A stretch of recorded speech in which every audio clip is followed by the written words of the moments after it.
Hola a todos, bienvenidos a esta presentación sobre el Ministerio Infantil Seguro, pero también el tema del el área creativo, la protección y la enseñanza muy efectiva en la iglesia. Mi nombre es Jonathan Franz Salinas Quisbert y este contenido es resultado de una investigación académica para un aporte en la Universidad de Aquino, Bolivia, para la carrera de liderazgo pastoral. Hoy vamos a explorar dos pilares fundamentales en el ministerio con niños, para protegerlos de forma muy adecuada y también enseñarles la Biblia de manera muy creativa y efectiva. Si trabajas con niños en iglesia o te interesa este ministerio, quédate hasta el final. Vamos a hacer un recorrido con 10 puntos muy clave para transformar tu manera de servir en la próxima generación. Empezamos. Lo primero que debemos entender es que la protección infantil no es simplemente una política administrativa o un requisito legal. Es definitivamente una responsabilidad sagrada, muy fundamentada en el carácter de mismo Dios. La Biblia es clara en este aspecto, porque en el libro de Salmo, capítulo 10 verso 14 dice, Tú eres el amparo del huérfano. Entonces, en este entendemos que Dios mismo se identifica como protector de quienes no pueden defenderse solos. Asimismo, en Mateo 18:6 dice que es importante que nosotros entendamos sobre advertencias más severas que Jesús pronuncia. Él habla de consecuencias gravísimas para cualquiera que haga tropezar a uno de estos pequeños que creen en él. Pero también está en Isaías 1:17, que nos da un mandato directo que indica defended al huérfano. Y no es una sugerencia, es un tono de orden. Asimismo, en el Salmo 139 nos dice que nos recuerda que cada niño fue creado de manera única y maravillosa por parte del Señor. El principio clave aquí es la protección infantil. Es un fideicomiso sagrado.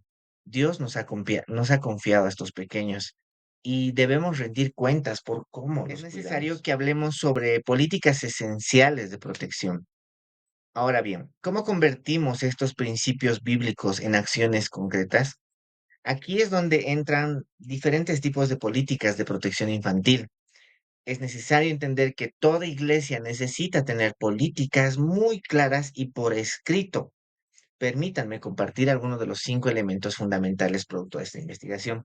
Primero, necesitamos tener una verificación de antecedentes de todos los voluntarios.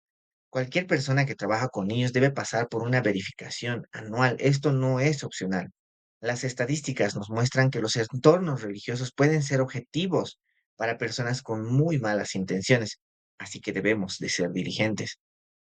Lo segundo es la regla de dos adultos. Nunca, pero absolutamente nunca un adulto debe estar solo con un niño, no sea el suyo propio, a no ser que no sea el suyo propio. Siempre debe haber al menos dos adultos presentes. Esto protege tanto a los niños como a los voluntarios de acusaciones falsas. Tercero, debe existir un código de conducta por escrito. Todos los voluntarios deben de firmar un documento donde se comprometen tienen que tener, digámoslo así, comportamientos específicos, usar métodos correctivos positivos, tanto físicos y todo esto apropiados, deben ser muy apropiados, y una supervisión adecuada. Cuarto, capacitación continua. Los voluntarios necesitan una formación regular de cómo reconocer señales de riesgo y cómo responder de forma muy apropiada. Y la quinta, la supervisión de áreas críticas, lugares como baños, salidas, transiciones entre actividades que se necesitan protocolos claramente definidos. Estas políticas van a crear ambientes muy seguros donde los niños puedan crecer con mucha fe y sin temor. Señales de alerta y de reconocimiento. Hablemos ahora de algo un poco delicado, pero muy crucial, de cómo reconocer un niño, cómo puede estar en riesgo. Es necesario el principio fundamental de la responsabilidad como voluntario. Y esta no es de investigar o confirmar situaciones, sino que nuestra responsabilidad es de notificar indicios que observen. Los servicios especializados son quienes van a investigar. Hay dos tipos de indicadores que se deben reconocer.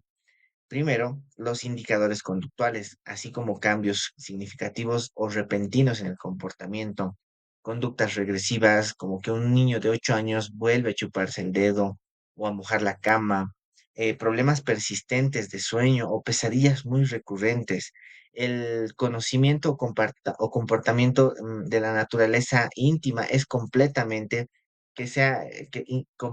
inapropiado para su edad, pero también están indicadores emocionales. Pueden ser ansiedad marcada, una depresión también repentina, un miedo extremo hacia las personas o sus situaciones muy específicas. También pueden estar presentes como una baja autoestima muy pronunciada que antes no existía. Es importante aclarar, no solo un cambio conductual significa automáticamente que algo grave está ocurriendo, sino que podría ser estrés escolar o cambios familiares normales. Pero cuando se ve múltiples cambios y demasiado significativos en diferentes áreas, eso requiere atención inmediata. El principio es simple: notificar indicios, no confirmar. La detección temprana puede literalmente proteger a un niño de daños prolongados. Ahora bien, hablemos sobre procedimientos de denuncia. Supongamos que se han observado señales preocupantes.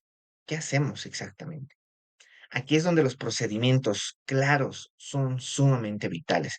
El protocolo tiene dos niveles. Primero está el de comunicación interna.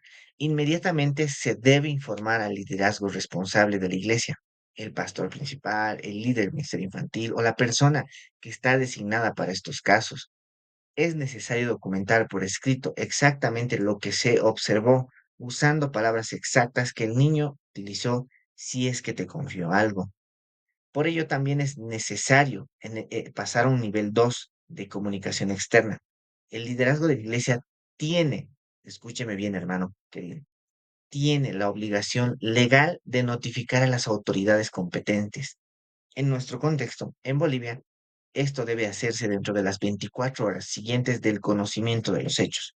Esto no es opcional, es la ley. Mientras tanto, se deben tomar medidas cautelares. Si hay un adulto de la congregación involucrado, debe ser apartado inmediatamente de cualquiera de sus funciones que implique contacto con menores hasta que la situación se esclarezca.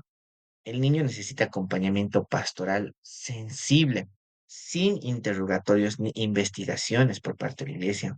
Recuerda, no investigues, no interrogues, no es una cuestión, no cuestiones el relato del niño, simplemente reporte y deja que los profesionales especializados hagan su trabajo. El poder sanador de Jesucristo puede aliviar las cargas, pero nuestra responsabilidad es crear ambientes seguros donde esa sanidad pueda ocurrir. Ahora vamos a abordar un tema bien interesante que es Jesús como un modelo de enseñanza creativa. Ahora cambiamos un poquito el enfoque. Hablemos de cómo enseñar efectivamente la Biblia una vez que hemos creado un ambiente seguro. Aquí tenemos el mejor modelo posible, Jesús mismo. En el libro de Marco, capítulo 4, en los versículos 33-34, nos deja algo sumamente fascinante. Jesús empleó muchas historias e ilustraciones para enseñar a la gente. De hecho, durante su ministerio público nunca enseñó sin usar parábolas. Piensen en esto, el Hijo del Hombre, quien podría haber enseñado de cualquier manera inimaginable, imagínense, escogió muy conscientemente usar métodos creativos, visuales y también participativos. Estos métodos incluían parábolas, objetos cotidianos, así como las semillas, las monedas, las ovejas, los panes, los peces, o la adaptación de la audiencia, ¿no? Que modificaba su mensaje según quien lo escuchaba.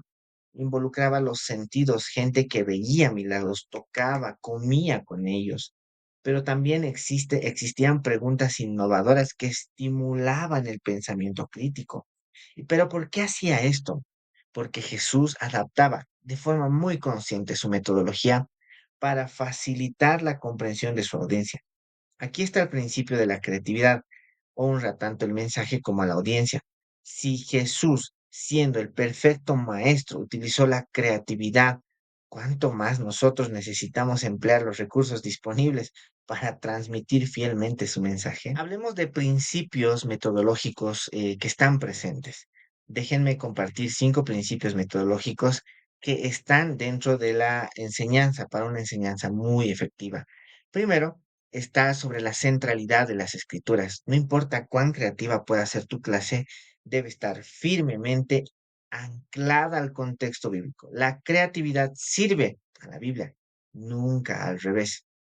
El segundo principio habla sobre una enseñanza integral, cabeza, corazón y manos. Una lección completa debe impactar en las tres dimensiones: el conocimiento en la cabeza, las actitudes y la conducta en las manos. No basta con que sepan la historia, sino que deben sentir su importancia y saber también cómo aplicarla. El tercer principio nos habla sobre una participación activa. Los niños deben aprender haciendo. Las investigaciones pedagógicas nos muestran que retenemos solo el 10% de lo que escuchamos, imagínense esto, pero el 90% de lo que experimentamos personalmente. Los niños no aprenden sentados pasivamente, sino que necesitan involucrarse. El cuarto principio nos habla sobre una adaptación cognitiva. Esto según las edades. Los niños de 4 a 6 años piensan de forma muy diferente que los niños de 7 a 9 o que los niños de 10 a 12. Por ello debemos de adaptar nuestros métodos según el desarrollo cognitivo para cada grupo. El quinto principio y muy importante es la evaluación del aprendizaje. Debemos de verificar su comprensión.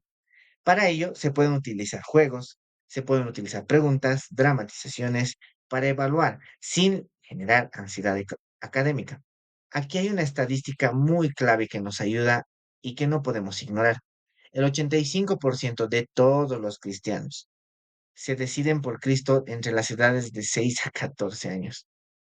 Estamos formando discípulos durante sus años más formativos y deceptivos. Este ministerio es muy crucial. Existen métodos creativos y muy prácticos. Para aquello podemos utilizar narración multisensorial, que no solo les leas las historias, sino que pueden utilizar expresiones faciales, la dramatización, se pueden asignar roles y dejar que los niños actúen según la historia. Se pueden utilizar objetos visuales para enseñar una parábola del sembrador.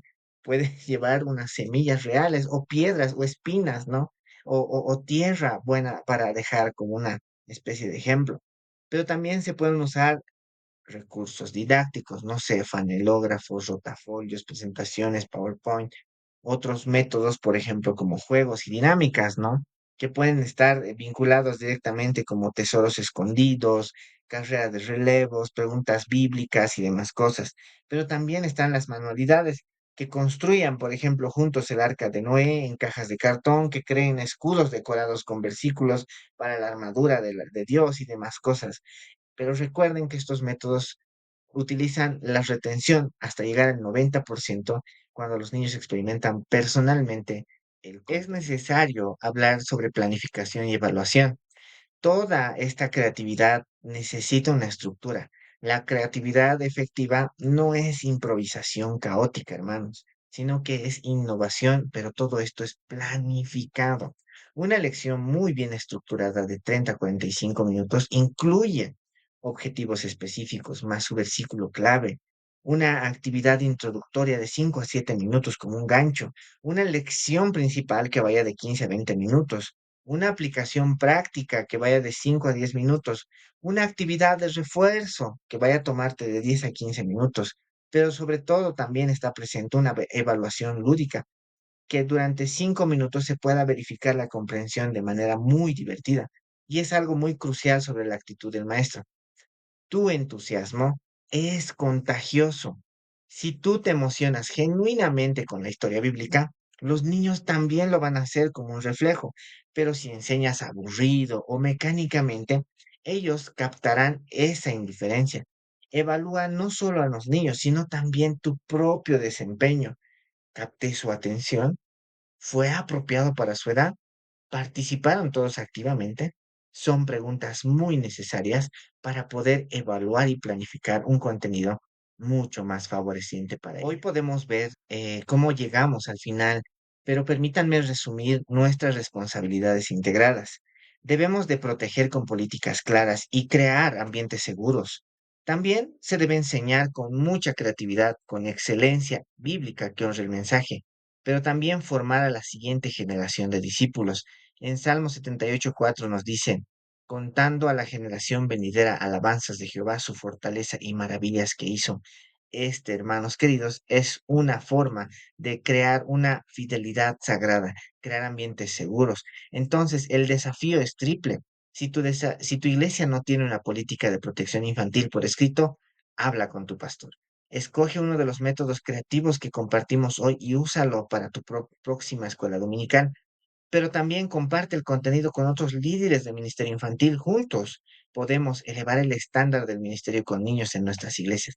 Recuerda que cuidar de nuestros niños no solo honra a Dios y cumple nuestras obligaciones legales, sino que fortalece el testimonio de la iglesia ante la sociedad.